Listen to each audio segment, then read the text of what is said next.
Profile Interlude. Nicholas Lidström. Effortless excellence. Let's slow the room down and follow one shift. Lidström glides back for a retrieval, shoulder checks twice, lets the forechecker show his stick, and chooses the safer wall by a fraction. The puck arrives flat for a forward curling low. Nothing looks rushed, nothing calls attention to itself. The play works because he chose the option that would still look right 5 seconds later. The real insight is that his game aged well inside every situation. Score tied or down 1, October or June, he skated the same route tree. Stick in the lane, hips square to both threats, feet quiet, then the pass that solved the next problem. Detroit's structure didn't just benefit from him, it calibrated to him. You could schedule momentum when 5 was on. On entries against, he ran a quiet clinic. Gap held early, inside shoulder presented, blade angling the carrier toward a decision he didn't want. If the rush tried the middle, Lidström's stick arrived first. If it chipped, Lidström's feet started first. He didn't win races by exploding. He won them by starting sooner because he'd already read the race. With the puck, his first touch set tempo. A soft dish to a center swinging under pressure turned forechecks into exits. A diagonal through the weak side bought width without flirting with danger. If a lane clogged, he'd reset to his partner with a pass that invited the next good read. The thing is, the easy play wasn't easy. It was precise. Watch his blue line hold. He'd read the clear before it left the blade, pinch with stick on puck, and turn a 50-50 into a 70-30 without contact. Now the cycle breathed. Low to high, high to low, then the seam that didn't exist before he froze a defender's feet with one patient stride. A point shot followed only if it had eyes. Otherwise, the puck kept moving until traffic stacked. On the power play, Lidström treated the line like a balcony with perfect sight lines. He waited for a penalty killer's stick to tilt, then slipped pucks through teeth without forcing them. Shots arrived as pass shots, waist high, tip ready, rebound steerable. Teammates trusted him to create chances that didn't ask for miracles at the net front. Goalies rarely saw clean rubber when he chose to release. His partners looked better beside him because their jobs got simpler. With a bruiser, he absorbed the read-heavy touches, letting the hitter arrive on time and on balance. With another puck mover, he played conductor, deciding who had the better lane and sliding into support before the thought reached the other bench. Mistakes shrank around him. When something broke, he reset order in 2 touches. Goaltenders felt his value most. Sightlines were protected. Sticks boxed out without cross-checks. Rebounds died on backhands that met pucks early. Coaches planned late-game minutes around his presence. Down 1 or up 1, he set a thermostat the whole bench felt. The pace became his. Leadership came in the form of repetition. He was early to the rink, meticulous with stick position drills, exact with warm-ups. Young defenders mirrored his blade angle on rushes before they tried to copy his release. He didn't give speeches about standards, he skated them. If he asked for a detail, his own shifts showed it first. Opponents spoke about frustration more than fear. You thought you had a window, then it closed without a noise. You tried a rim, and it died on his heel. You aimed for a rebound, and he redirected the original shot to a safe quadrant. Over a series, that erosion mattered as much as a highlight. Awards stacked later, but the tape already held the truth. Lidström read 2 passes ahead, favored options that aged well, and turned risk into margin. He didn't erase the game with force. He erased it with choices that made Detroit's 5-man picture look inevitable. In a room full of voices, his sounded like this: clean, repeatable, calm. And in May, calm is a weapon. The lockout reset. New rules, new math. When hockey came back in 2005, the ice felt wider, even though the dimensions didn't change. Obstruction was out. Hook and hold disappeared. The red line revolt opened stretch passes. A salary cap landed like a new gravity. The thing is, Detroit's edge had always been structure and touch. Now they had to translate that into a quicker, cleaner game with tighter budgets. Holland and the staff treated the rulebook like fresh tape on the blade. First question: how does our puck possession DNA play in a league that punishes clutching and rewards speed through the middle? Answer: lean harder into retrieval, support and spacing. The lanes were open if you arrived together.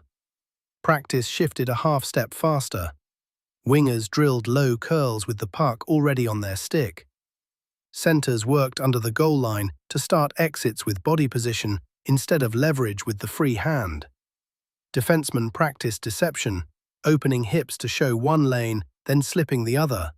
Head, shoulders, stick, then the pass.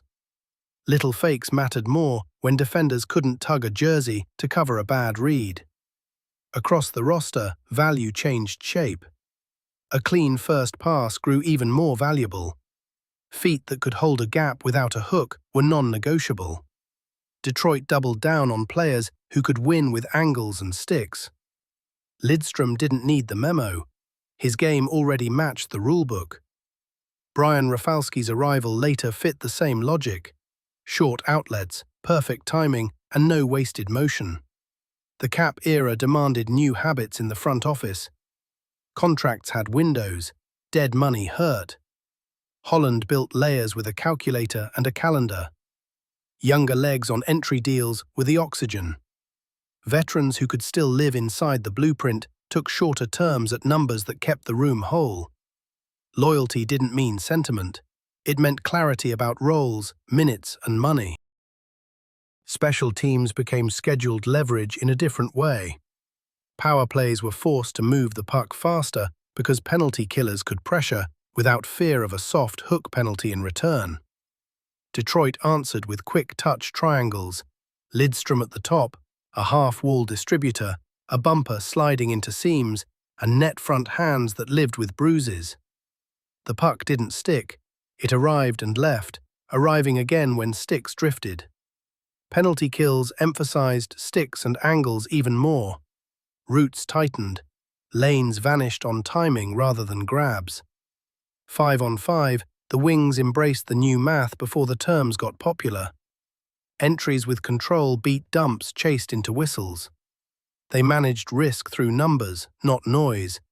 F3 high, slides from the weak side in sync, defensemen holding blue lines to extend pressure because support sat right behind them. What nobody called expected value, yet lived in the choices. Low plays that turned into long cycles.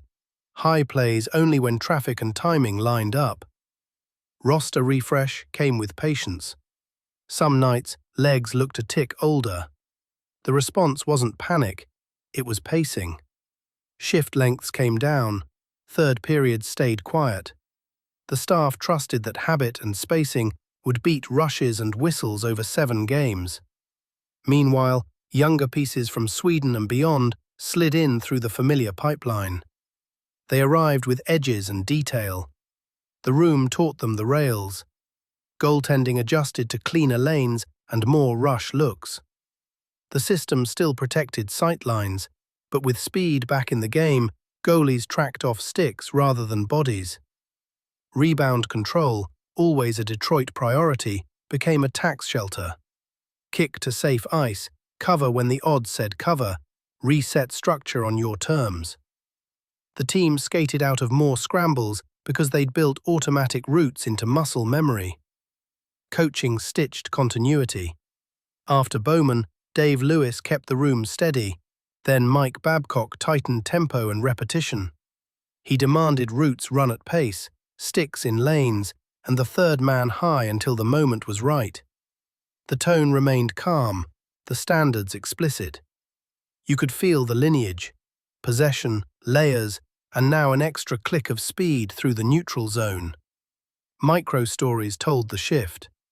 A morning skate drill where wingers weren't allowed to chip unless the middle was sealed. Learn the read, don't dump out of habit. A video session focused on the first 3 strides after a turnover. 5 red sweaters forming a wedge, stealing the middle back before the opponent could change. A rookie learning to angle a rush without his stick grabbing cloth, then smiling when the whistle stayed silent. The caps squeezed. The whistles sped the game. Detroit adjusted by sharpening what it already believed. Keep the puck. Win space with feet and angles. Spend money on fit. Trust young legs under veteran eyes. The math changed, but the logic stayed the same. Excellence again felt like a routine you could rehearse. Profile interlude. Pavel Datsyuk. Hands, habits, and steals. Now a different kind of calm. Pavel Datsyuk didn't announce himself with size or volume. He slipped into games like a quiet song you suddenly realize you've been humming for 10 minutes. The thing is, his skill wasn't a string of tricks. It was a set of habits that turned possession into a craft. Start with the steal. He didn't lunge. He glided parallel, matched pace, and waited for the stick to separate from the puck by an inch. Then a soft lift, no hook, no slash, and the puck was his. You heard benches react before you saw contact, a ripple of "watch him" that arrived a beat too late. He turned takeaways into controlled exits, not chaos. A curl, a shoulder fake, a 4-foot pass that set the next touch clean, and Detroit was already building. His hands were famous, but his feet wrote the plan. He skated at variable speed, slow, fast, slow, forcing defenders to commit at the wrong time. In tight spaces, he used mohawks and heel-to-heel turns to keep his hips square to options, never surrendering the middle. The puck stayed close, tethered. If a stick jabbed, he shifted the contact point by a blade width. If a body leaned, he rolled off with the puck, protected by his frame more than his edge. Small area brilliance lived in give and go. Datsyuk believed the puck should move faster than any player. A wall touch into a short return, a slip pass between defenders' feet, then a cutback that created just enough daylight for a shot with eyes. Teammates learned to present sticks early. He saw them before they were open. The pass arrived as they cleared the lane, not after. Two-way detail made the magic safe. On the back check, he didn't chase numbers on a jersey. He chased sticks.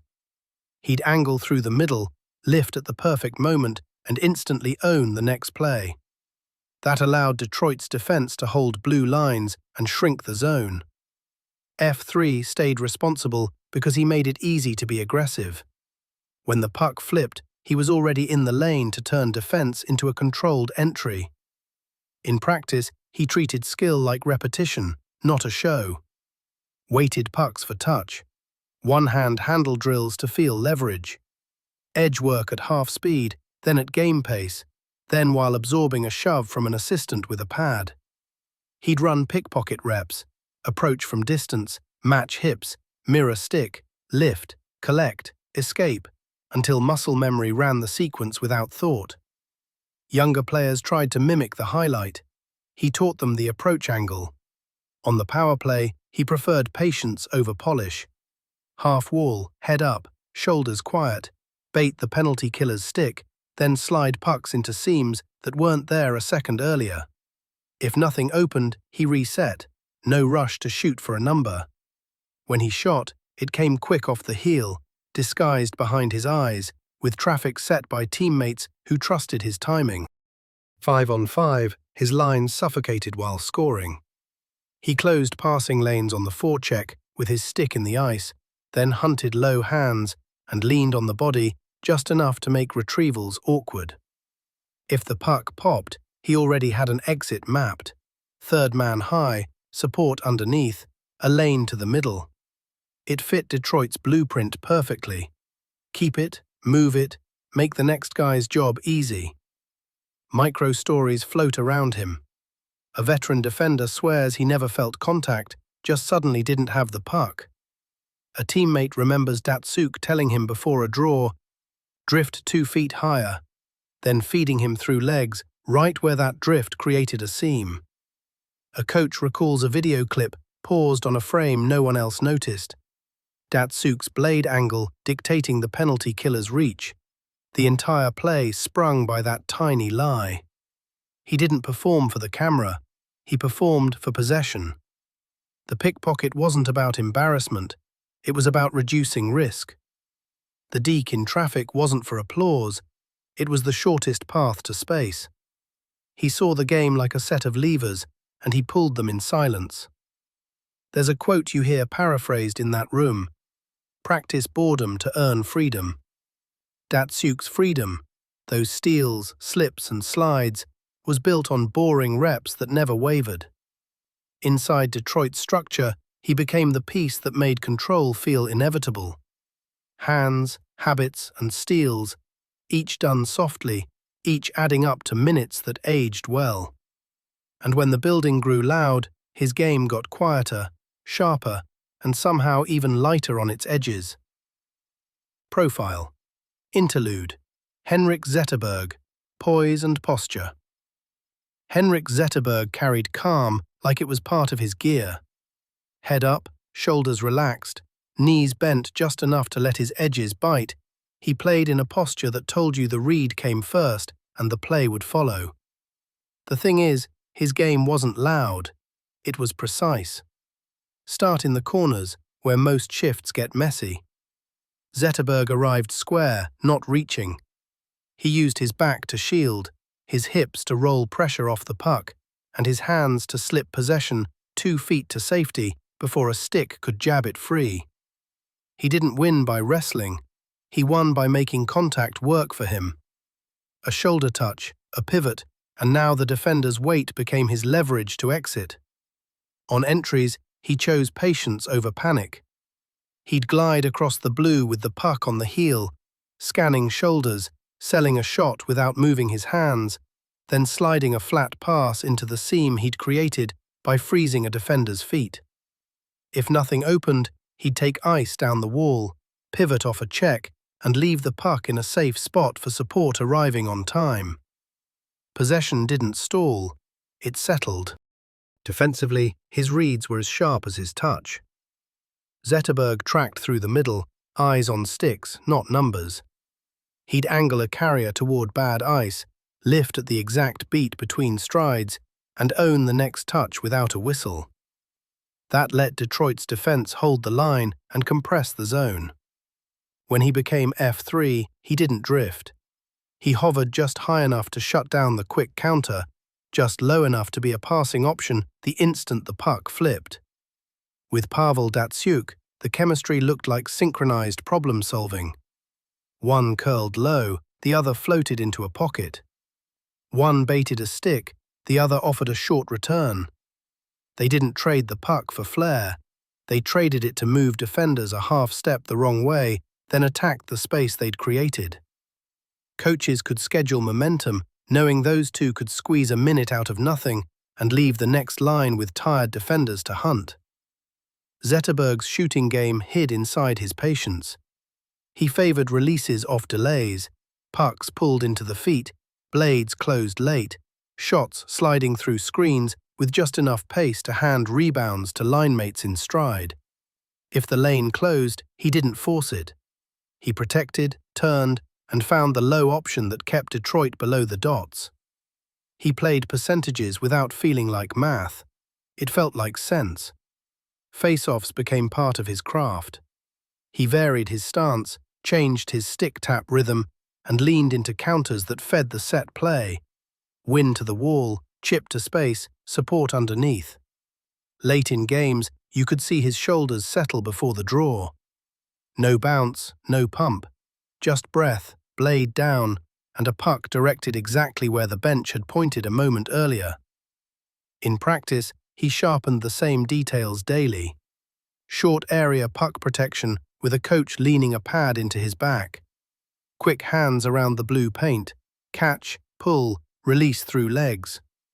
Board work where the goal wasn't to escape clean, but to leave the puck in a spot a teammate could hit at full stride. He drilled retrieval routes until they looked inevitable. Leadership built slowly and then didn't fade.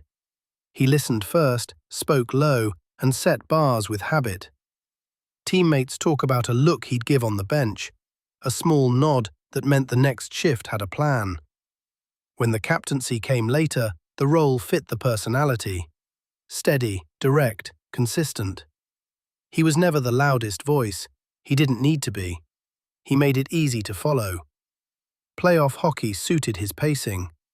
Series often turned on his ability to trap the puck on the wall, absorb a shove, and slip it to the middle for a shot that changed a night. He could smother top lines while still finding enough offense to tilt the ledger. Opponents said the same thing in different ways. He gave you nothing free, and he took only what the game offered. Poise and posture, start to finish. Zetterberg stood over the puck like a craftsman at a workbench. Patient hands, clean edges, and a finish that rarely wasted emotion. In Detroit's system, that kind of calm didn't just fit. It set the rhythm. And when the building got loud, his game got even quieter, right where it mattered. The grind line and depth mechanics.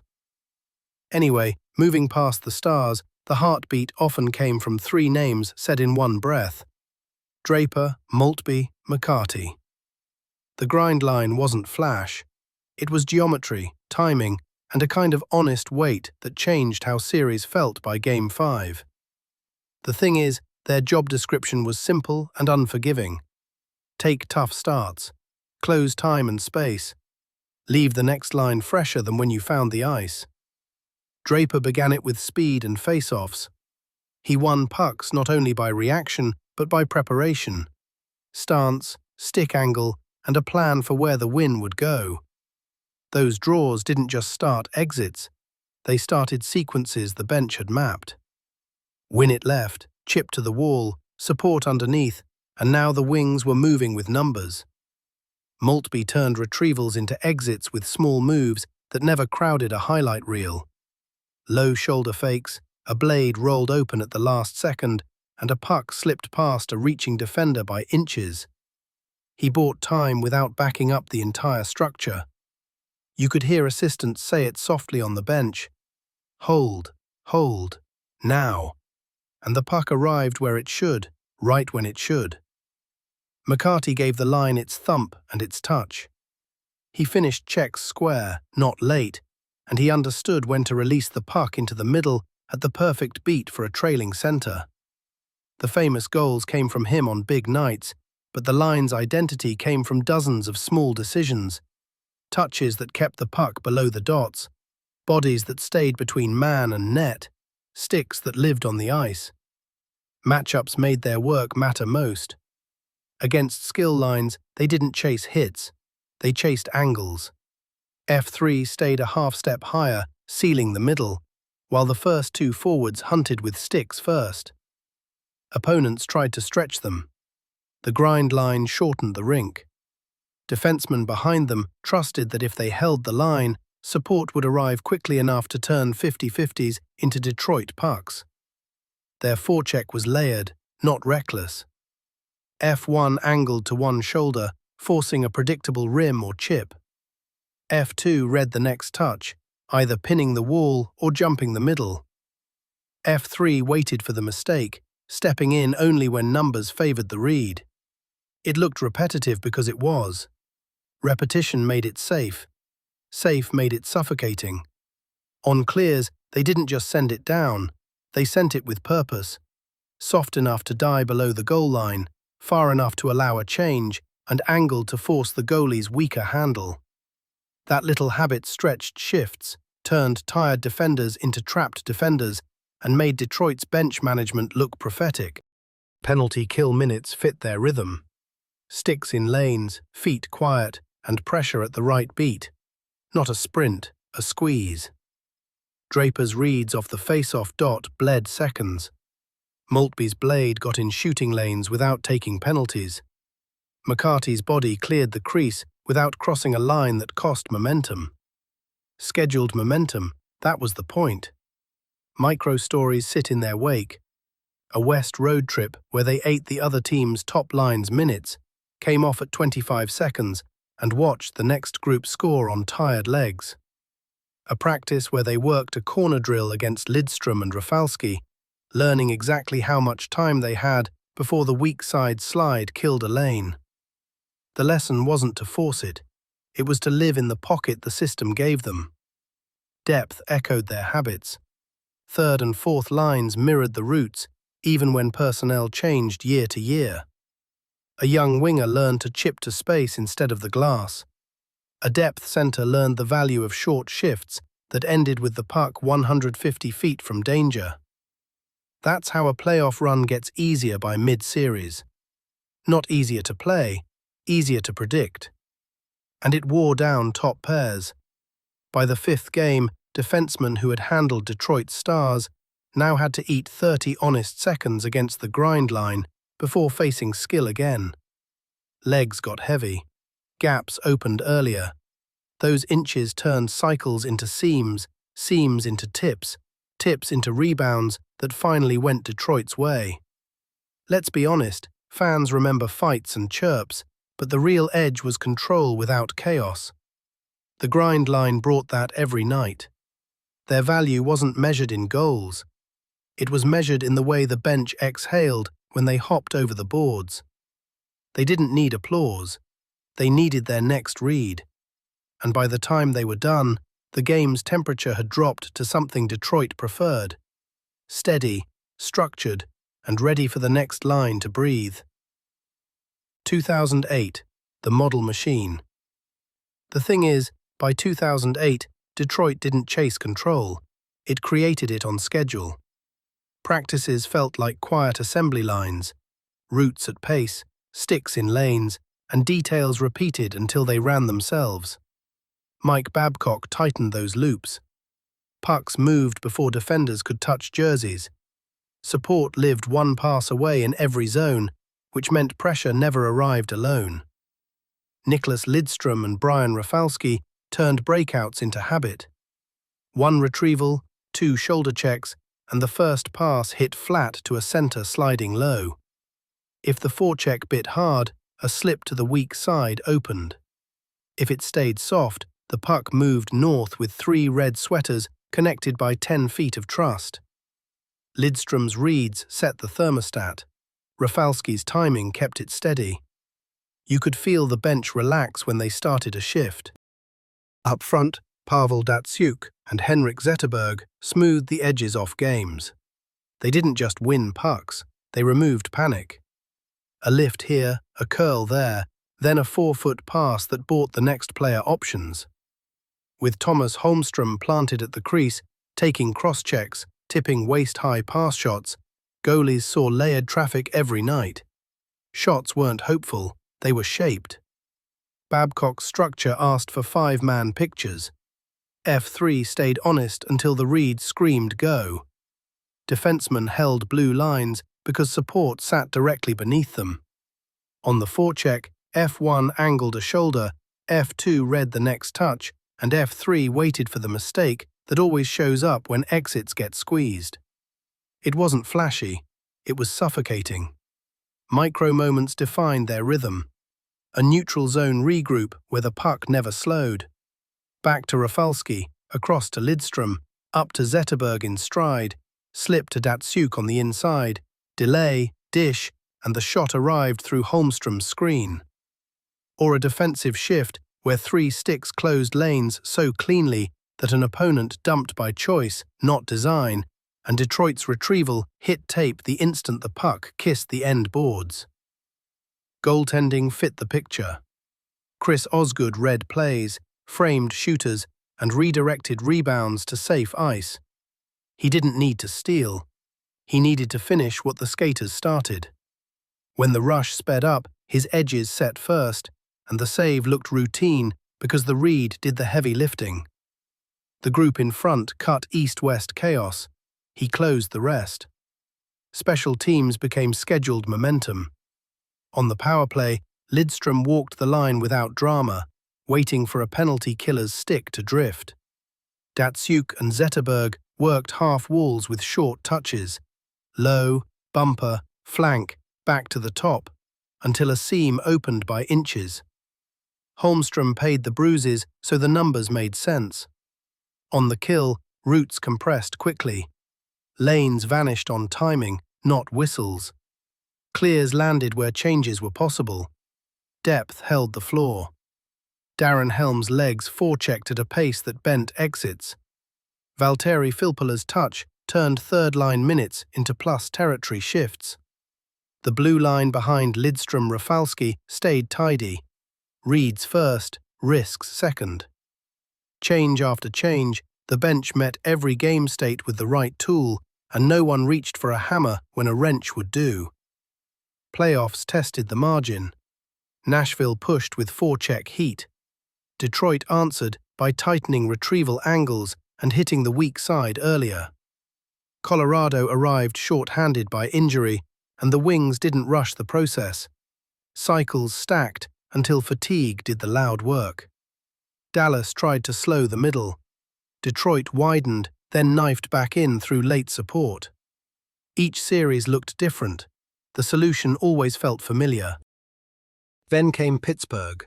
Youth, speed, and a goalie seeing everything. Detroit didn't blink. They owned the dots, starved the slot, and treated every loose puck like a scheduled pickup.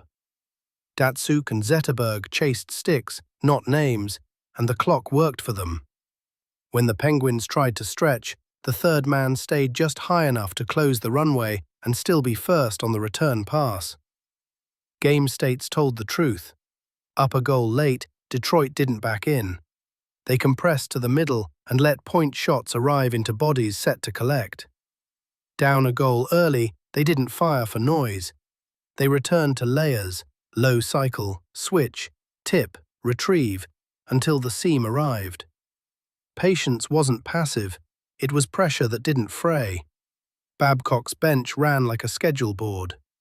Iserman's era had taught this room to trust roles. Now those roles rotated at pace. Matchups clicked into place without fuss. If the other team's stars felt air, the next shift removed it. If momentum swung, the fourth line took 20 honest seconds and handed the puck 150 feet from danger to the scorers. The machine didn't need speeches, it needed the next correct route. When the cup returned, the celebration matched the season's tone.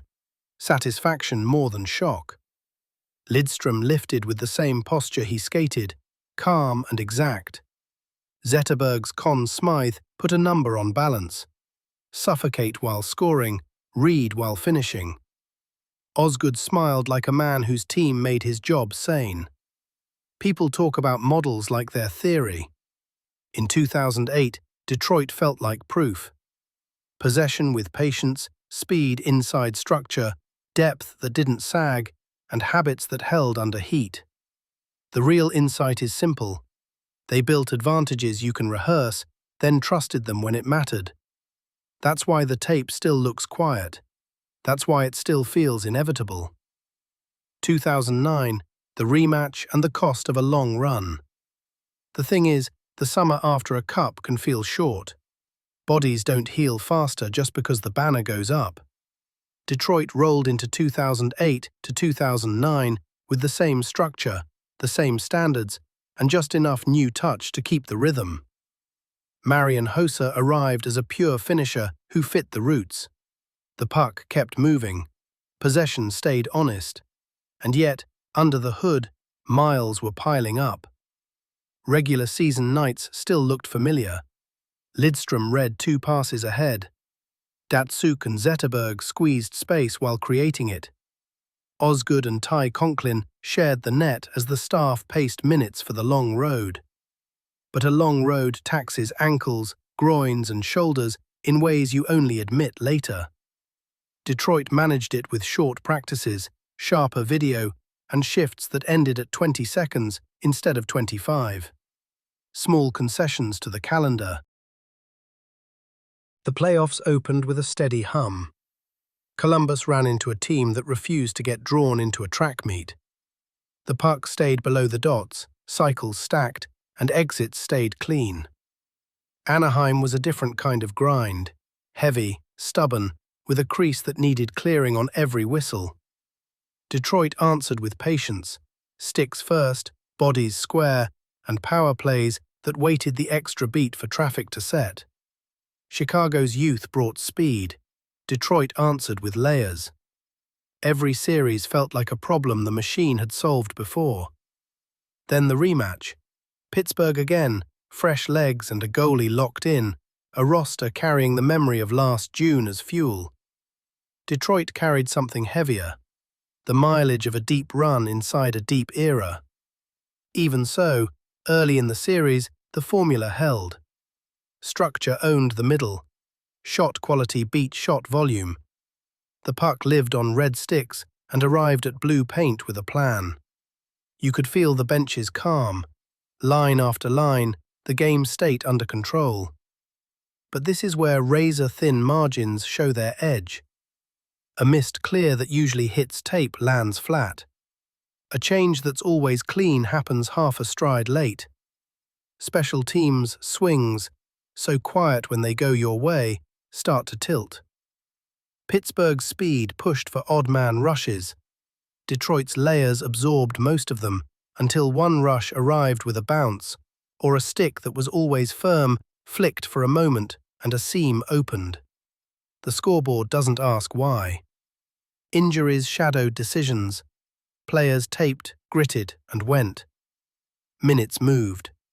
Babcock shortened the bench in spots, then stretched it when legs needed breath. There was no panic, just the math of fatigue. Lidstrom's posture didn't change, but the load carried a tax. Rafalski solved exits, but felt the bump of a long spring. Up front, Holmstrom kept paying the crease toll. Datsuk's details still turned pucks, but even he was managing what the body allowed. That's the cost, and the cost is real. The series settled into a pattern. Detroit's control, Pittsburgh's push, swings through special teams that felt outsized because even play at 5-on-5 left little oxygen. You could hear the bench cues. F3 high, strong side seal, eyes on sticks, and still the game found spots that tested habits. Pittsburgh got saves at exact moments when Detroit had earned leverage. Detroit got saves too, but the bounces at the crease, the ones that had slid to safe ice in 2008, sometimes sat for a half-second longer, long enough for a blade from the wrong sweater. Game states tightened. Protecting leads demanded shorter shifts and a clock that usually worked like a teammate. This time it asked for one more clear, one more block, one more disciplined stick with a crowd in front. Detroit doesn't make excuses, they adjust. They did. But a 7-game series compresses luck and fatigue into the same small space. When the last horn sounded in the rematch, the margin fit in a sentence. Special teams moments, rush chances finished at key times, depth minutes squeezed by the cap and the calendar. What nobody needed to say in that room, a long run takes a toll you pay later. The cap era had tightened the screws. Replacing miles with new legs while keeping identity intact became the next quiet challenge. You saw it in the years that followed. Minutes spread, young players promoted, veterans paced, the blueprint preserved as roles shifted. The lesson wasn't about heartbreak, it was about maintenance. Micro-stories kept the human side clear. A veteran defenseman icing after a long kill, leaning on the wall for a breath, then nodding once and taking the next tough start. A center wincing after a draw, skating the exact route anyway because the read didn't care. A winger spending 10 seconds hand-fighting at the net front, then tapping a stick on a teammate's pads and sliding back to the bench without a word. That's how standards look when the meter's read. If 2008 was inevitability, 2009 was reminder. Dominance in the cap era lives in weeks, not forever. The thing is, the model still worked. The structure still traveled. The habits were still right. The cost just showed up at the door and asked to be counted. And Detroit, true to form, counted it calmly, adjusted the ledger, and went back to work on the next piece of the arc. The Euro pipeline, patience over hype. While the rematch's echoes faded, Detroit's next answer came from faraway rinks and longer timelines. The Euro pipeline wasn't a gimmick, it was a philosophy. Scout for hockey sense, draft for fit, and let players season until their games translated at NHL pace without stripping away what made them special. The thing is, patience beats hype when your identity is possession and detail. Sweden formed the calm backbone. Scouts sat in small barns, watching teenagers make simple plays that aged well. Head up, stick in lanes, first pass on time. Notes focused less on points and more on routes. Could a centre support low without losing the middle? Could a winger take a hit to slide the puck to safety? Could a defender read the second threat, not just the puck carrier? Detroit drafted those answers and then waited. The waiting looked deliberate. Prospects stayed in the SHL or top European leagues, logging minutes in real systems, learning professional habits, and returning every fall with tighter edges and cleaner reads. There was no rush for a November debut that made headlines and hurt development. They arrived when they could live inside Detroit's picture on day one. F3 honest, wall work sturdy, touch ready for May. Russia and the Russian Five's legacy brought another layer, possession as a shared language. The old influence lingered in how the team valued touch and movement. From that lineage came a comfort with players who thrived in give-and-go sequences, who could protect the puck in traffic and turn a chip into a minute of control. The pipeline honored that style, not by chasing flash, but by scouting for the habits underneath it. Scouts built trust with coaches overseas. They asked the same questions every year. How is he in practice? Does he show up early? What happens on his worst night? Answers mattered more than a highlight clip. A prospect's willingness to play without the puck, shoulder checks on retrievals, body position before contact, stick angles in lanes, carried more weight than a toe drag. Detroit didn't need another show. It needed another piece that made the show easier. Micro-stories make it tangible. A late-round pick was told he'd spend another year at home to strengthen on-puck battles. He returned with a lower stance and better leverage, won more pucks by angle than by force, and stepped into Detroit's third line like he'd been practicing their routes in secret. Another prospect learned face-offs obsessively, not because he'd be a star, but because Detroit valued zone starts as scheduled momentum. He arrived, took defensive draws, and bought 40 seconds that tilted nights. The Swedish core became an echo of Lidström's principles: calm decisions, clean exits, and the belief that a safe touch at the right time creates offense later. You'd see a kid make a small play on the wall, stall a forecheck, and feed the middle at exactly the beat the system expected. Detroit didn't teach that from scratch. It drafted players who already believed in it, then refined the edges. Contracts in the cap era made this pipeline essential. Younger legs on entry deals gave the roster oxygen without betraying identity. A third-pair defender who could hit a first pass at pace saved a veteran's minutes. A winger who could forecheck with his stick and stay F3 until the read screamed go allowed defensemen to hold blue lines without fear. Patience upstream made the NHL bench steadier downstream. Not every prospect landed. Detroit owned that. Patience isn't perfection, it's risk managed over years. Misses were absorbed because the blueprint didn't depend on any single arrival. It depended on a flow of players who fit. When one name didn't translate, another stepped into the same routes with the same asks, and the machine kept humming. His practices felt like assembly. Short reps, clear teaching. Stop on a missed detail, reset, and run it again at game pace. If a winger chipped without the middle sealed, the whistle blew. If a defenseman's first pass floated, he'd skate it back and run the same decision under pressure until it sharpened. Players knew exactly what would earn them the next shift. Predictability inside the structure. Communication was blunt and simple. F3 here, stick there, end on offense. He didn't hide matchups, he posted them. If you drew a top line, he told you why and what success looked like. A shot map with blank space in the slot. If your role shrank for a week, he explained the minutes that still mattered. Not every conversation was warm, but everyone was clear. What nobody outside felt was the alignment with the front office. Holland asked, "Can this player live as F3 without drifting?" Babcock answered with film and repetition.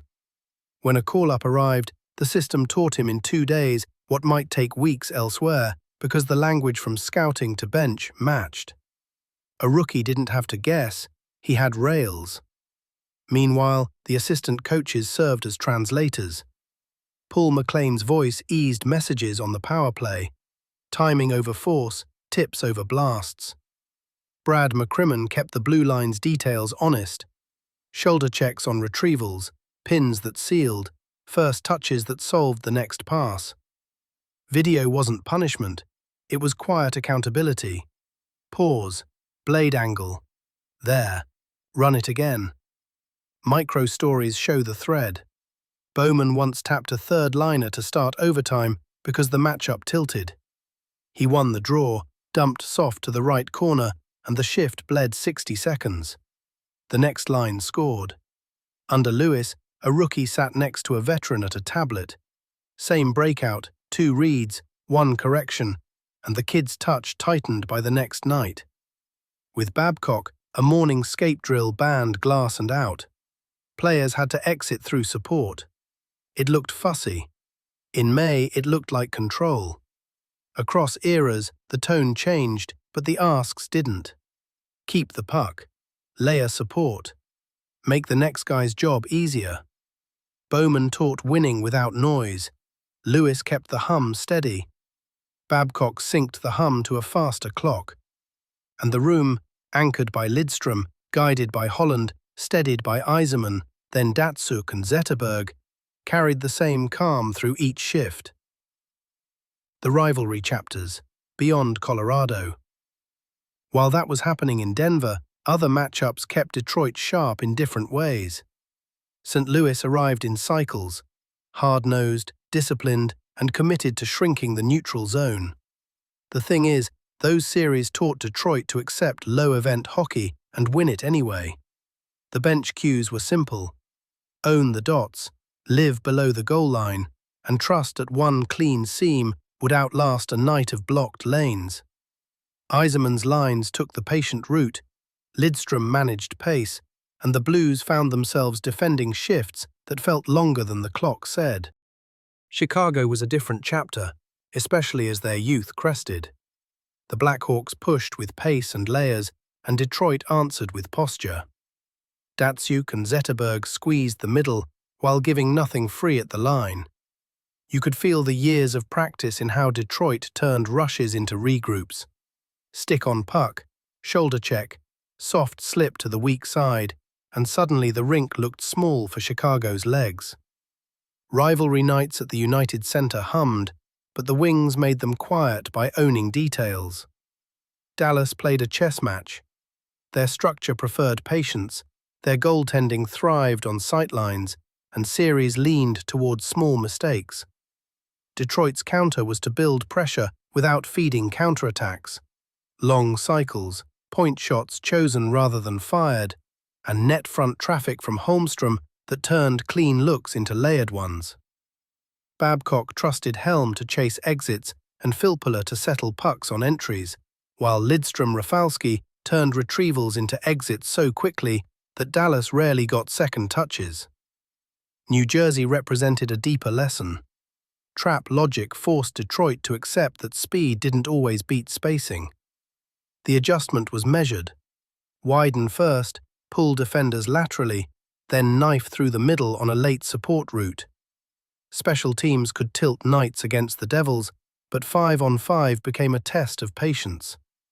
Detroit treated it like an exam they'd already studied for.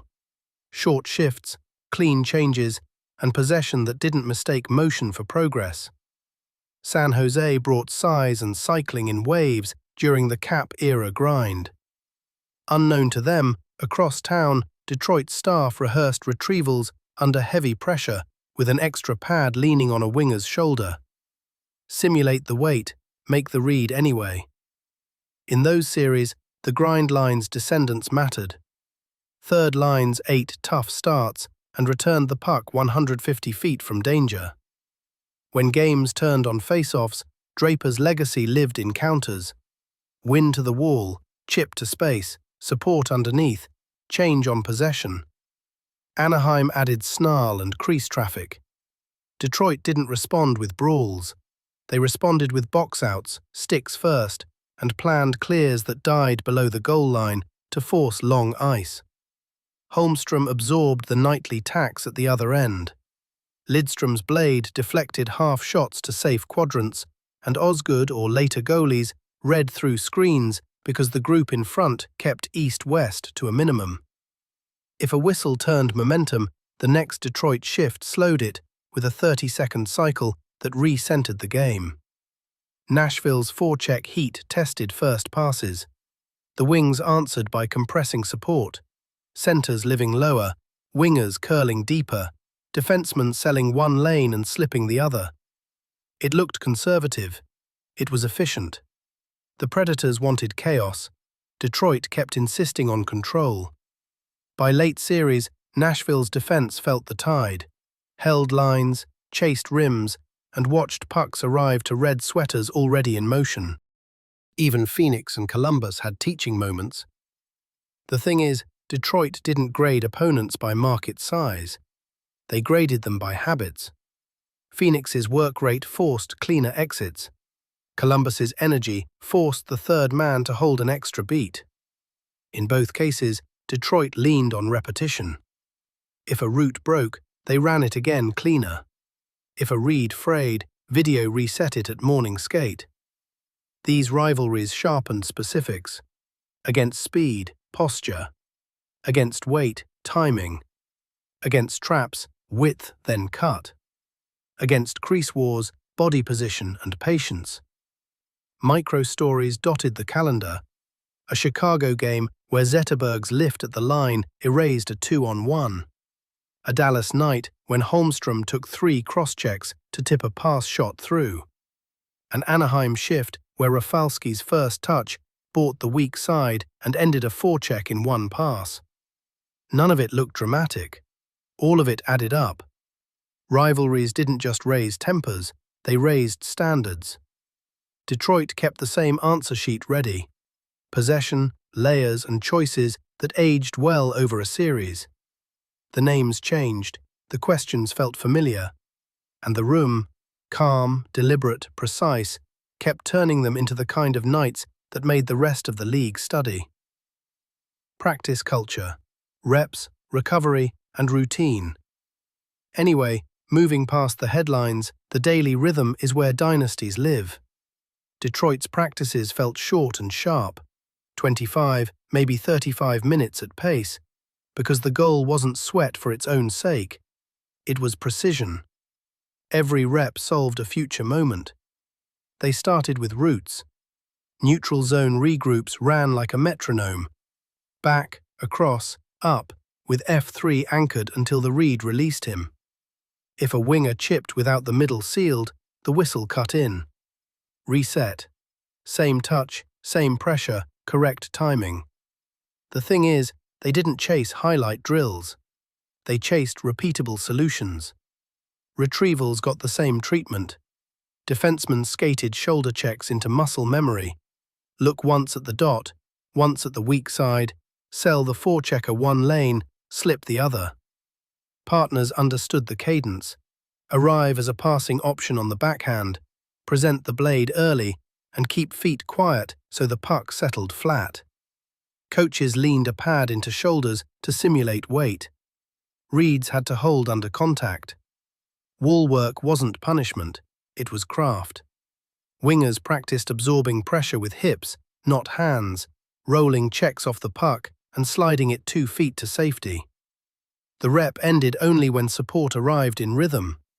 No rim and hope allowed when the middle was there. If the middle wasn't there, they learned how to make it appear. Delay, reverse, or soft chip to a place the center could own. Shots came late in sessions, not as a release, but as design. Point shots arrived as pass shots, waist high, tips ready, rebounds steered. Net front players wore bruises with purpose. Goaltenders tracked through screens that were set on marks, not on guesswork. Make the next save predictable, the rest belongs to the skaters. Recovery was part of practice, not afterthought. Veterans had maintenance days that weren't vacations. They stretched, did light touches, and studied film while younger legs took extra reps. Trainers managed loads quietly, minutes logged, heart rates tracked, and sleep talked about like equipment. Ice baths, soft tissue work, and hydration weren't trends, they were normal. Just take a breath, fix the engine, then run it again. Video served as quiet accountability. Not long montages, small clips paused at blade angles, shoulder lines, and gap distances. A coach would tap the screen, "There," and the player would nod. No speeches, next rep fixed it. The real insight is that they corrected without ego. A star's clip sat beside a rookie's. The standard didn't care about names. Special teams folded into the routine. Power play touches drilled bait and slip. Half wall to bumper, bumper to flank, back to the top only if the penalty killer's stick drifted. On the kill, routes compressed by timing, not panic. Sticks lived on the ice. Clears were angled to die below the dots, buying changes while forcing long ice. They practiced clears to the goalie's weak handle on purpose. Conditioning came with pucks. Laps were rare. Instead, they stacked competitive drills at pace. Forecheck sequences that demanded 3 hard reads, then an immediate track back through the middle. Legs burned while brains stayed on. It looked calm because decisions were pre-loaded. Routine filled the spaces around the ice. Mornings were for activation. Bands, edges, touch. Pre-game skates didn't chase sweat, they chased feel. After games, cool-downs happened even on wins. 5 minutes of light movement, then treatment. The schedule breathed, rest days were protected, and when the calendar stacked, practice got even shorter so habits didn't fray. Leadership made the routine stick. A veteran arrived early, ran a stick position sequence alone at half speed, and a rookie quietly joined in. That's how standards spread. Coaches nudged, but the room enforced. If someone drifted out of F3 too soon in a drill, a linemate tapped a shin pad and said, "Hold." No edge to it, just expectation. Micro-stories kept it human.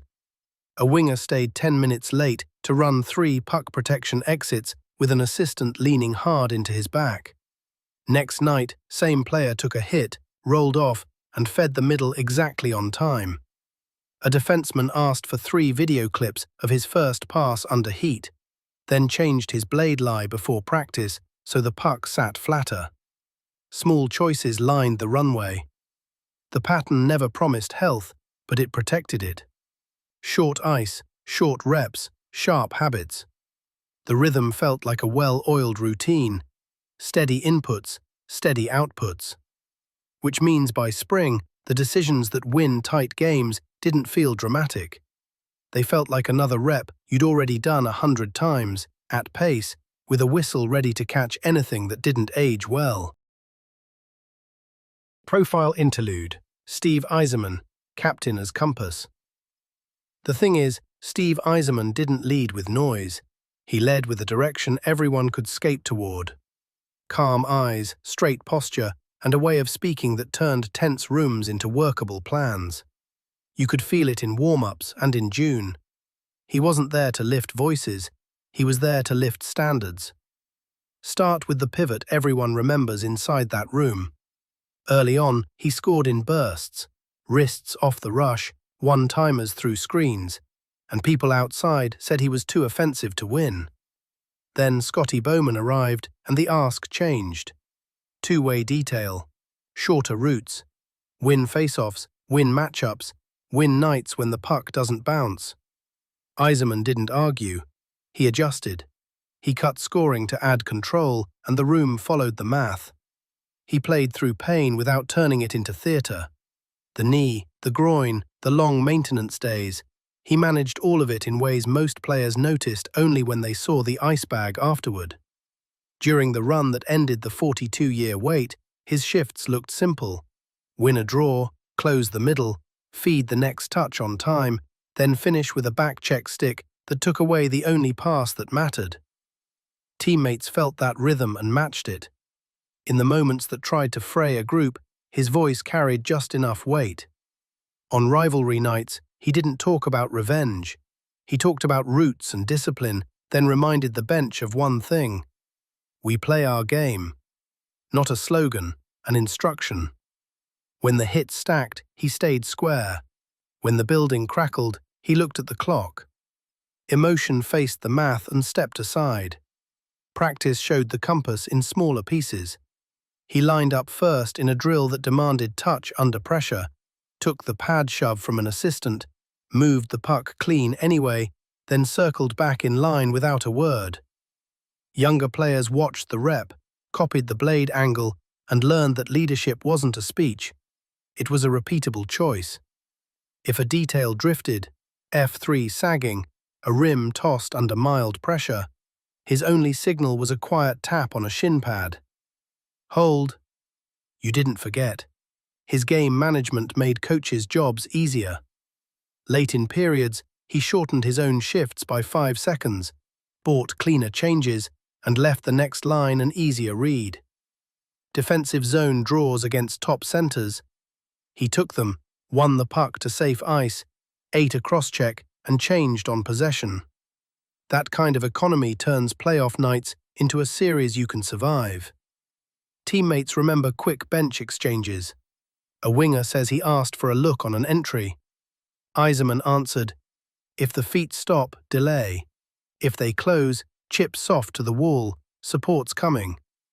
It sounds like a diagram. On the ice, it looked like calm. The pass arrived where the read said it would, and the cycle started on time. Micro stories hold tight. Before a Game 7, he didn't run the room. He walked the room, hand on a shoulder here, a quiet line adjustment there. One player got a single sentence. "You're good in tight, keep it low." Another heard, "Short shifts, we own the middle." That was the tone. Specific, steady, human. He welcomed new stars without ceding direction. Brendan Shanahan arrived with edge and finish. Eiserman made room, then folded him into responsibilities that didn't change.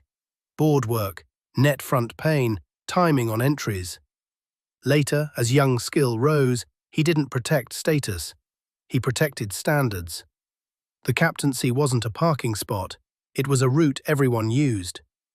On special teams, he treated seconds like currency. On the kill, he read hands, not names, lifted at the beat between strides, and iced only when the clear could die below the dots. On the power play, he drifted into quiet ice, offered a flat option, and shot when the lane paid with odds, not hope. Percentage hockey without feeling like a spreadsheet. Quotes linger. Coaches talk about how he'd end meetings with, "We know what we are," which sounds simple until you need it. A teammate remembers him saying, "Don't chase the hit, chase the puck," before a rivalry night, an instruction that saved penalties and bought possession. None of it belonged on a poster. All of it traveled. Later, when letters changed and new leaders took the room, the compass still pointed north. Datsuk and Zetterberg didn't copy his stride. They copied his posture. Quiet, process-driven, exact. The thing is, dynasties need a map more than a speech. Eiserman drew it with his shifts, then handed it off without ceremony. Captain as compass, not the loudest, the clearest. He took a gifted team, turned talent into roles, turned roles into habits, and made those habits feel normal. In a building that roared, he chose calm. And in springs that tested patience, he gave the room a simple direction. Skate toward the right choice, again and again, until the math tilts your way. Mike Ilitch's stewardship, resources and trust. The thing is, none of this hum exists without the runway Mike Ilitch built. He didn't buy the team to chase a headline. He bought it to restore a standard and then kept paying the quiet costs that keep standards real. In a league that often reacted to noise, he funded patience. Start with his first promise to hockey people: "You'll have what you need." That meant scouts on planes, not just drafts at tables. It meant investing in development before the word was fashionable, video rooms upgraded, training spaces modernized, and staff hired to make practice as valuable as games. He liked winners, but he loved process. The front office heard it in budget meetings that didn't feel like battles. "Do it right," he'd say, and the checkbook matched the line. He built trust the old way: find good minds, let them work, and hold them to clear expectations. Jim Devellano got room to shape the skeleton. Scotty Bowman got room to shape the brain. Ken Holland got room to manage the blood flow. Ilitch didn't hover over line combinations. He asked bigger questions. Are we getting better where it matters? Are we teaching the right habits? Are we adding people who understand how we play? Those conversations kept the organization aligned. Culture wasn't a poster on a wall. It showed up in how players were treated. He invested in families, travel comfort, resources for spouses, and the small details that tell a room they matter beyond the rink. That kind of respect travels into shifts. Players give back to organizations that invest in them as people. It sounds soft until you watch a veteran block a shot in April because he knows the owner will be there in June, still steady, still present. He had a sense for moments. After painful springs, he didn't panic. He funded the next solution. Need an edge on the wing? He supported the price. Need an upgrade in net? He supported the chase. When stability mattered more than splash, he stayed out of the headline and quietly extended the pieces that made the machine run. Ownership's job, in his view, was to remove excuses and protect identity. He did both. Micro-stories carry his touch. A scout recalls a trip approved on short notice to see a prospect in a small rink because the intel mattered. The report shaped a pick that later fit the room perfectly. A trainer remembers asking for equipment upgrades to reduce soft tissue injuries. The green light came without a lecture. A veteran tells of contract talks that began with Ilitch asking about family first, then numbers, setting a tone that kept negotiations human. He valued loyalty but didn't confuse it with comfort. Coaches and executives felt accountability. If the plan drifted from the identity, he asked why. If the results lagged while the process held, he stayed patient. That balance, pressure without panic, let the team ride out streaky months without burning the blueprint. You saw it when the cap arrived and the math tightened. Holland and his staff retooled around value deals and development. Ilitch kept backing the plan instead of chasing shortcuts. He also understood the city. Detroit's heartbeat ran through his decisions.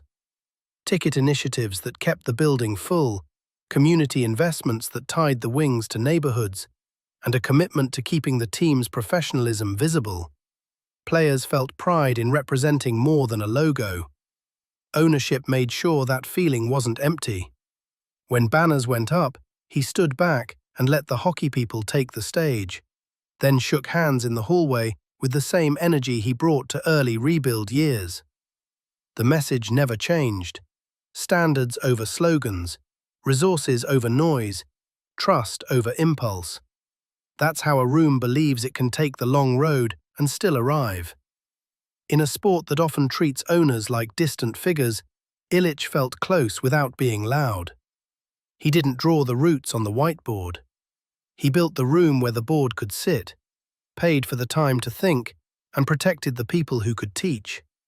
Resources and trust, those were his gifts. And they're why Detroit's calm didn't feel lucky. It felt built. Goaltending arcs, from Vernon to Osgood to Hasek. The thing is, Detroit's calm needed a last line that matched the room's posture. 3 names anchored that arc, each different, each fitting the moment. Mike Vernon, Chris Osgood, Dominic Hasek. Start with Vernon, 1997. Detroit had the structure, the stars, the edge. What they needed in spring was composure that didn't waver when the building tilted. Vernon's stance sat compact, hands quiet, feet set before the shot. He tracked through traffic not by guessing, but by shifting his eyes first, then his body. In tight, he shrugged rebounds to the edges with deliberate pads, steering pucks into places the grind line could clean. That cup run was full of heat. Rivalry nights, scrums in the crease, whistles that took their time, and Vernon took the oxygen out of panic. He wasn't selling miracle saves, he was selling routine at hard moments. In a series where one bounce could light a fuse, his restraint kept the room steady. The group in front felt it. They forechecked knowing their goalie would make the next shot look normal. Osgood grew inside that same air. He learned the angles of Detroit's system the way a center learns draws. Habits, then details, then ownership. His blade placement on post work, his depth at the top of the crease, his choice to hold edges instead of rushing slides, those mirrored the team's preference for percentages. Osgood's value lived in 2 places. First, saves on schedule and rebounds that arrived as gifts for his defense. He didn't need to chase the spectacular because the skaters bled shot quality. He read hands, not names. A quick shoulder fake didn't bite him off the line. A net front scramble didn't pull him into traffic. When the puck went east-west, his chest stayed square. That's how a room trusts you, not by one highlight, but by 100 right reads that vanish into the tape. Micro-stories explain the trust. A late penalty kill where Osgood redirected a point blast to the exact corner where a winger could clear softly and change. A rush where he held on a 2-on-1 until the pass left the blade, then beat it on edges because he'd already framed the release. He wasn't guessing. He was borrowing Detroit's timing and paying it back. Then there was Hasek, the outlier who still fit the math. His style looked chaotic to outsiders. Sprawls, slashes at pucks, limbs where textbooks would never put them. But under that noise sat elite reads and an obsession with the first touch. Detroit brought him into a room that reduced east-west and starved the slot. Hasek added an edge. He turned bad looks into no looks. Shooters trying to pull him across the crease found nothing but legs and leverage. Screens that bothered most goalies didn't bother him because he attacked pucks with hands as much as with position. It felt unorthodox. It was calculated.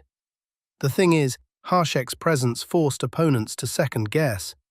They hesitated on wraparounds, rushed tips, and tried one more move in tight. Detroit's skaters used that half-second to close lanes and win touches. When he chased the cup in 2002, the orchestra around him, Bowman's matchups, Lidstrom's control, depth that never sagged, let his volatility become advantage. If a rebound appeared, bodies sealed it. If a scramble erupted, sticks on the ice collapsed it. The partnership worked because both sides removed chaos for the other. Across all 3 arcs, philosophy stayed the same. Reduce chances, not chase miracles. Vernon was the calm at the beginning of the climb. Osgood was the system's mirror, predictable, efficient, timely. Hasek was the wild card, deployed inside structure so the odds stacked, not splintered. What nobody needed to say in that room was obvious in practice. Goaltending was coached like a team skill. Screens were timed, tips were rehearsed, clears were angled to die in safe spots. When a shot did break through, the goalies weren't alone. They were finishing a sequence the skaters started. Quotes echo the idea. A coach would say, "End on offense," and that included the save. Freeze it when tired, steer it when fresh. A veteran defenseman told a young winger, "If he kicks it left, you're first on it." turning rebounds into exits by design. That's how the arc held. Different masks, same promise. Keep the game boring where it matters and let Detroit's habits do the loud work later. Quiet analytics before analytics. The thing is, before the numbers had names, Detroit lived them by feel. Possession wasn't a slogan. It was the expectation that the puck should move forward with support and come back under control. You could hear the language on the bench. Dots, middle, layers, years before spreadsheets caught up. They weren't counting shot attempts. They were managing where those attempts came from and who was set to collect the rebound. Entries were a quiet science. If the line had speed and a gap, they carried with width, then cut back through late support. If the line saw 3 across, they chose a soft chip that died below the goal line, not a panic dump that gifted the goalie a rim. Carry when it pays, chip when it traps. The staff tracked the outcomes in meetings without calling it tracking. How often did that choice end in a clean cycle, in a shot from the slot, in a change on possession? They built a memory bank that looked a lot like the metrics that would arrive later. Owning the dots meant something specific. Offensively, it was net front layers. One at the crease, one in the high slot, one outside the pile to own the second puck. Defensively, it was sticks inside, bodies outside, and point shots swallowed into shin pads that became exits, not extended shifts. Lidstrom's blade angle turned blasts into harmless caroms because his toes pointed the rebound to a place a winger could own. Nobody called that expected value. They called it the right touch. Line matching fit the same math. Scotty Bowman and later Stavs didn't see names, they saw shapes. If an opponent lived off rush speed, Detroit answered with posture. F3 high, gaps tight, defenseman holding the blue because support sat underneath. If an opponent survived on offensive zone weight, Detroit widened, stretched, and cut back through late seams that forced bigger bodies to turn. Matchups weren't about stars against stars, they were about attack types and which 5-man picture erased them most efficiently. Passing routes served shot quality before the term existed. Point shots weren't hammered for noise, they were shaped as pass shots, knee-high through Holmstrom's hands and shins. If the lane wasn't there, the puck reset down the wall to make defenders pivot, then return to the top at a better angle. The goal wasn't volume, it was stress. Arrive through layered traffic with bodies set for the rebound, or don't shoot yet. Special teams were scheduled momentum. On the power play, they didn't chase one-timers from poor spots. They created 2-on-1s within the penalty kills box. Half wall, bumper, down low, back to the flank only if a defender's blade drifted. When it drifted, the seam opened and the shot came through a screen that had been set a full second earlier. On the kill, lanes vanished by timing. Sticks met pucks at the hands, not at the body. Clears were angled off the glass to die below the dots, buying changes while forcing long ice. They logged which clear spots bought 12 seconds instead of 8, then chose them on purpose. Face-offs weren't just percentages, they were rehearsed sequences. Win left, seal, rim dies at the hash, center supports underneath, weak side fills the middle. If they lost, the fail-safe triggered. Stick lanes at the top, box tight, first touch to the outside. Draper and Yzerman treated draws like set plays. The bench graded not just the win, but the next 2 touches. Video turned intuition into shared language. Short clips, paused at blades and shoulders, answered why a rim worked or why a carry didn't. You could see a coach tap the screen and say, "There," meaning the defender's stick had drifted, and that was the only cue a half-wall needed. The players called it feel. Later, analysts would call it probability. Micro-stories mark the bridge. A morning skate drill banned glass and out unless the middle was gone. By spring, exits through support outnumbered blind clears by habit. A defense pair measured their gap to a specific stride count from the red line. Rush chances shrank without anyone checking a chart. The numbers would come. Detroit had already built the behaviors. That's the quiet truth. They didn't need to invent analytics to live them. They rehearsed decisions that aged well, tracked outcomes in rooms that valued honesty, and kept choosing routes that made the next play easier. When the spreadsheets arrived, they described a team that already believed. Profile interlude. Brendan Shanahan, edge with leadership. The thing is, Brendan Shanahan didn't just add goals, he added gravity.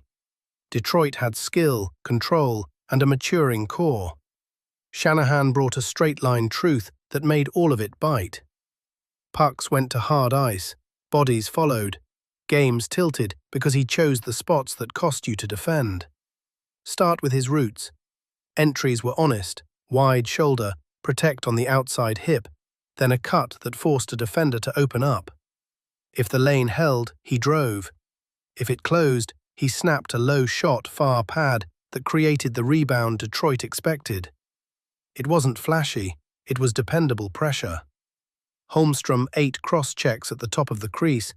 Shanahan made sure those cross-checks weren't wasted. His board work set tones you could feel through a series. He didn't chase hits. He delivered them as part of the plan. Arrive on time, pin, lift, and slide the puck 2 feet to a teammate in stride. When Detroit needed to buy a period of ice, he took the wall, turned a rim into a cycle, and lived there long enough for matchups to settle. The other bench had to choose, send a second defender and open space, or keep one and get worn down. Shanahan's release travelled. One-timers from the flank punched through screens. Off-rush wristers bled past gloves because his feet stayed set and his hands stayed quiet. But the shot's value came from timing. He didn't fire from hope spots. He waited for traffic. Pass shot through shins, tip alive, second touch buried by a teammate who knew the puck would arrive waist-high. That's how a finisher fits possession hockey, by finishing in the moments possession creates. Leadership came in short sentences. Teammates remember him on rivalry nights saying, "Be heavy, be smart," which sounds simple until a game tries to drag you into penalties. He kept Detroit's edge inside the lines. If Colorado's temperature spiked, Shanahan didn't add chaos. He added presence. Net front after whistles, he stood where people didn't want him to stand and stared at the clock instead of the scrum. The message landed, "We'll play here all night, on our terms." He also bridged rooms. Yzerman's compass pointed north. Shanahan made sure the path was cleared. With skill on one side and grinders on the other, he sat in the middle, scoring with stars, forechecking with the grind line, and reminding both groups the standard didn't split by role. Young players saw that a 40-goal scorer still did wall work on cold Tuesdays. Veterans saw a voice that matched effort with expectation. Micro-stories hold his thread. After a chippy first period, he skated a deliberate first shift of the second. Puck deep, 2 controlled bumps, a cycle that lasted 40 seconds, and a hard net drive that drew a penalty. No speech needed, the bench felt the reset. Another night, he slid into the bumper on the power play, caught a puck in his feet, settled it without panic, and fed the back door because the kill had drifted. The finish got the cheer. The poise built the goal. He owned backtracking. After a lost puck at the line, he took the middle lane, stick flat, shoulders square, and funneled rushes into Detroit's help. That buy-in changed matchups. Coaches trusted him against top lines because he didn't trade defense for offense. He traded smart effort for both. When Bowman shortened a bench late, Shanahan's spot didn't move. When Babcock demanded pace and detail, Shanahan's shifts still checked all the boxes. Quotes linger around his tone. A teammate remembers him saying, "Get it to the blue and make them turn," in tight series, an instruction that protects defensemen and forces heavy legs to face their net. Another recalls, "Shoot through, not at," on tips nights. Aim for sticks and space, not just the chest. Those lines built a shared language you could hear in April. He connected eras too. In the 2002 room full of names, he stayed practical. Hall of Famers sat a few stalls apart. Minutes still had to make sense. Shanahan chased the right minutes. Net front on a Tuesday, high slot pressure on a Thursday, back post in May. No confusion about what mattered. Edge with leadership isn't about noise. It's about adding force to a team's best habits. Shanahan gave Detroit finish that traveled, weight that didn't wander, and a voice that kept the game inside structure. The thing is, dynasties need sand in the gears of opponents and oil in their own. He brought both, shift after shift, and made the details feel inevitable. Rebuild on the fly, threading the post-2009 needle. The thing is, not every dynasty gets a soft landing. After 2009, the cap pressed in, the mileage showed up in small ways, and Detroit chose a narrow path. Keep competing while refreshing the engine, one careful part at a time. No tank, no teardown, just a steady hand on roles, development and value. Ken Holland treated the roster like a living system. Contracts came with purpose, shorter terms for aging legs, bridge years for rising ones, and bets on players whose habits matched the blueprint. Scouting fed the plan. Grand Rapids became a finishing school where details were rehearsed until call-ups arrived and fit on day one. If a prospect could hold F3, protect the wall, and make a first pass under heat, he got a look. If he needed another season, he stayed where minutes were honest and mistakes taught something. Cap pressure didn't just trim stars, it tested depth. Detroit answered by redefining what depth meant. Third lines weren't breathers, they were matchup tools. Fourth lines weren't afterthoughts, they were pacekeepers who bought clean shifts for the top six. On defense, pairs were built around touch and posture. One anchor who read the rush, one mover who turned retrievals into exits without a glass and out. The math ran through the bench. Keep shot quality low against, sustain control for long stretches, and let special teams swing quietly when needed. Call-ups followed a rule: solve a specific problem. A winger came up because his stick detail on the forecheck could stall exits and hand the puck to skill. A center arrived because he could start in the defensive zone, win a draw, and change on possession. A defender earned time because his first pass relieved pressure late in games. No one was asked to be a savior. They were asked to be predictable inside the picture. Micro-stories made the thread visible. A prospect stepped into a Tuesday on the road, took a tough start, sealed the wall, and moved the puck 2 feet to safety like he'd been doing it for years. Another played 10 minutes but took 3 key face-offs, each followed by a clear that died below the dots. In a cap era, those 10 minutes matter. They stretch stars, hide fatigue, and turn back-to-backs into business instead of crisis. Practice adjusted to realities. Reps stayed short and sharp. Video trimmed to clips that fixed one blade angle or one timing cue. Veterans had maintenance days protected by the schedule. Younger legs skated extra detail work. Retrievals under a leaning pad. Pass shots through a marked screen. Regroups at pace with a hard release point for F3. The language didn't change. The tempo moderated to keep bodies available by March. Leadership bridged eras. With Yzerman's compass embedded, Datsuk and Zetterberg carried the posture forward. Calm on the puck, stubborn without it. They dragged Knights into Detroit's terms. Own the middle, layer support, and let skill do the rest when the math paid. Lidstrom remained the quiet law at the blue line, logging minutes that made transition feel gentle even when names around him shifted. The playoff streak held because the floor stayed high. Identity protected it. On nights when finish went cold, structure earned points anyway. Overtime from a patient third period, a shootout after a low-event road game, a one-goal win with special teams playing scheduled momentum. When the standings pressed, The room didn't chase. It returned to roots and trusted the long view. Asset management threaded the needle. Holland moved pieces without opening holes. Value signings at modest cap hits. Trades that swapped surplus for fit. Extensions calibrated to age curves the room understood. A veteran on a shorter deal bought urgency without panic. A younger player on a bridge earned the next step through role clarity rather than hype. There was humility in the approach. Not every prospect landed. Injuries still took bites out of plans. Some springs ended earlier than a banner town preferred. The thing is, Detroit never mistook transition for drift. Every summer asked the same questions. Where can we get younger without losing our habits? Where can we get smarter without slowing down? And where can we pay a premium because the role earns it in May? Micro moments stayed honest.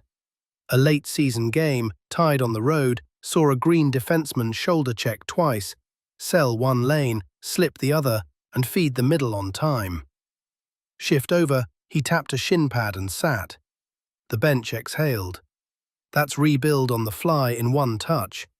Youth inside the rails, veterans ready for the next shift, and a plan that valued the small, repeatable choices that keep a window cracked even as names change. Threading the needle meant accepting that dominance looks different in a cap era. It lives in steadiness, in a third pair that exits clean, in a fourth line that holds pace, in a room that treats transition as maintenance, not identity loss. Detroit chose that path and walked it calmly, one shift, one contract, one patient call-up at a time. What dynasty means in Detroit. The thing is, in Detroit, dynasty never felt like fireworks. It felt like habits you could set your watch to. 2 cups in back-to-back years, a third with a room full of legends, another with a modern machine, and a 25-year playoff run that turned springs into a standing appointment. Fans walked into the Joe, later into a new barn, with a quiet assumption. If the puck dropped, the Wings would play their game.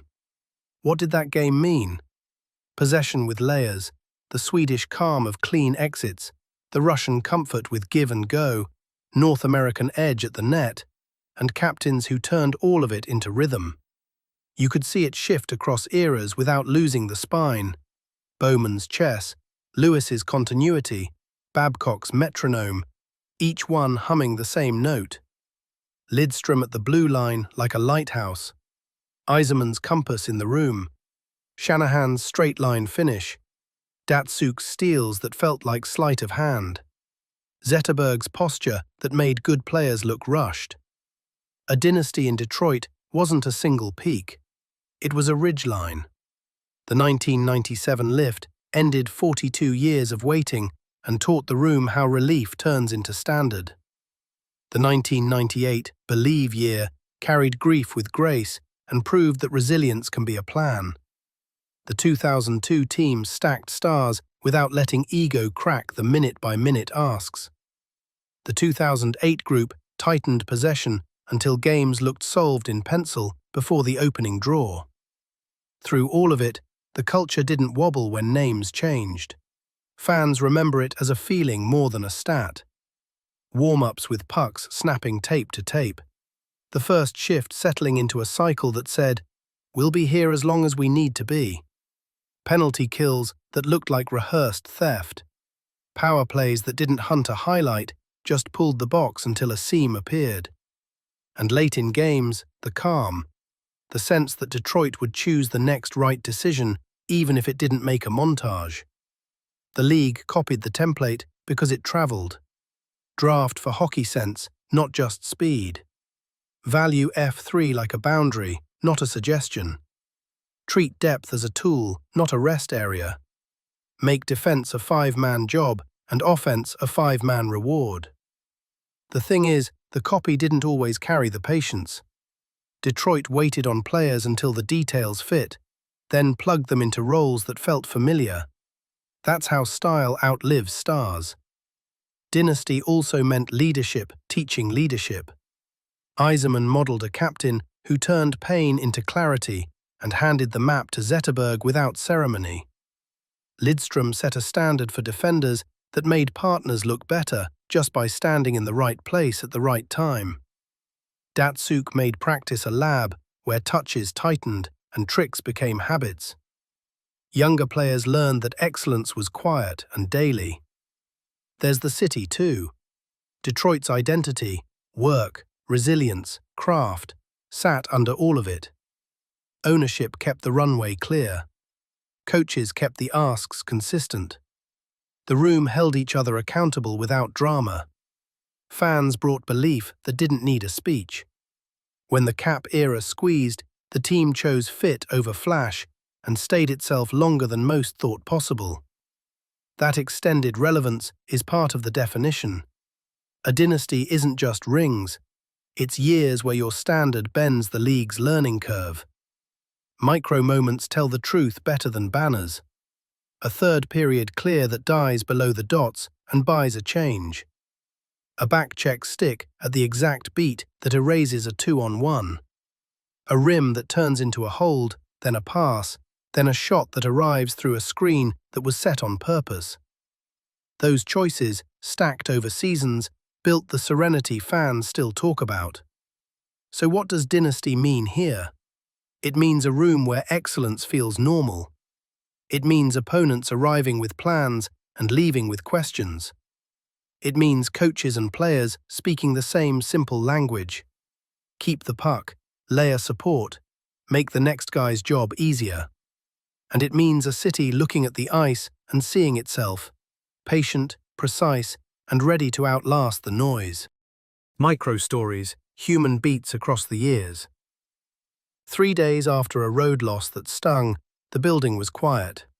No speeches, just skates scraping the Joe's morning ice.